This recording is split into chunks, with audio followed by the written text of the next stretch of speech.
Romains chapitre 4. L'exemple d'Abraham.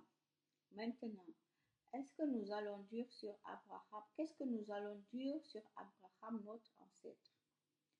Qu'est-ce qu'il a obtenu par lui-même?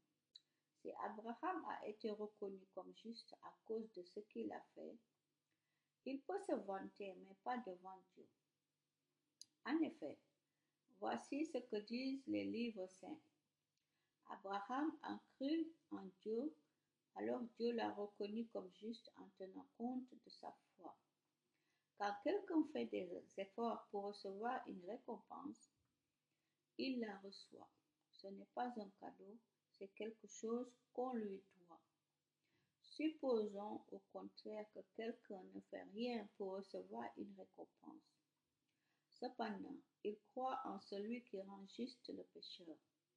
Alors, Dieu tient compte de sa foi et le reconnaît comme juste. Et David chante son bonheur, le bonheur de celui que Dieu reconnaît comme juste, sans tenir compte de ses actes. Voici des gens heureux. Dieu a enlevé leurs fautes, il a pardonné leurs péchés. Voici l'homme heureux, le Seigneur ne tient pas compte de sa faute. Ce n'est pas la circoncision qui rend juste.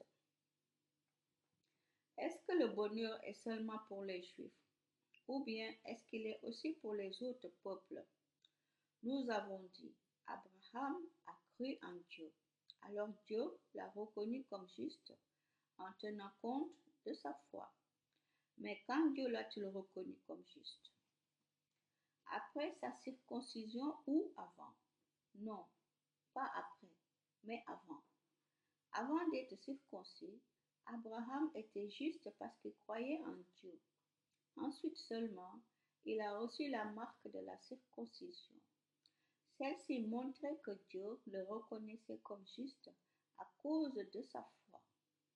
De cette façon, Abraham est devenu le père de tous ceux qui croient en Dieu, même s'ils ne sont pas circoncis. Cela, Dieu les reconnaît comme justes. Abraham est devenu aussi le père des circoncis. Je veux parler de ceux qui ne sont pas seulement circoncis dans leur corps, mais qui suivent en même temps l'exemple de notre père Abraham. Lui, il a cru en Dieu avant d'être circoncis. La promesse de Dieu est pour tous ceux qui croient. Dieu a promis à Abraham et à ceux qui allaient naître de lui qu'il recevrait la terre. Mais cette promesse, Dieu ne l'a pas faite parce qu'Abraham a obéi à la loi. Il l'a faite parce qu'il a reconnu Abraham comme juste à cause de sa foi. Si les biens promis étaient seulement pour ceux qui obéissent à la loi ne servirait à rien et la promesse de Dieu n'aurait plus de valeur. En effet, la loi produit la colère de Dieu. Mais quand il n'y a pas de loi, on ne peut pas désobéir à la loi.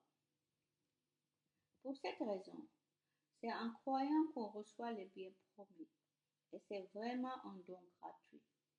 Alors la promesse est valable pour tous ceux qui sont nés d'Abraham. Elle est valable non seulement pour ceux qui sont soumis à la loi, mais également pour ceux qui croient comme Abraham, notre Père à tous. Oui, les livres saints le disent. J'ai fait de toi le père de beaucoup de peuples.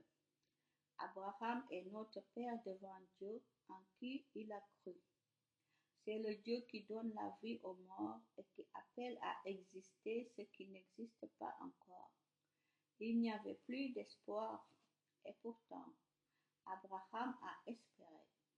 Il a cru en Dieu et pour cela il est devenu le père de beaucoup de peuples. Les livres saints le disent. Ceux qui vont naître de toi seront très nombreux. La foi d'Abraham est restée solide. Pourtant, il avait à peu près 100 ans et il le savait. Son corps était déjà comme mort et Sarah ne pouvait pas avoir d'enfant.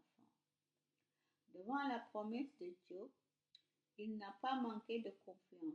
Au contraire, Sa foi l'a rempli de force et il a rendu gloire à Dieu. Il était sûr d'une chose, ce que Dieu a promis, il est assez puissant pour le faire. C'est pourquoi Dieu a reconnu Abraham comme juste. Quand les livres saints disent Dieu l'a reconnu comme juste, ces paroles ne sont pas pour Abraham seulement, elles sont aussi pour nous, et Dieu tiendra compte de notre foi. En effet, nous croyons en lui qui a réveillé Jésus, notre Seigneur de la mort. Jésus a été livré à cause de nos fautes, mais Dieu l'a réveillé de la mort pour nous rendre justes. Amen.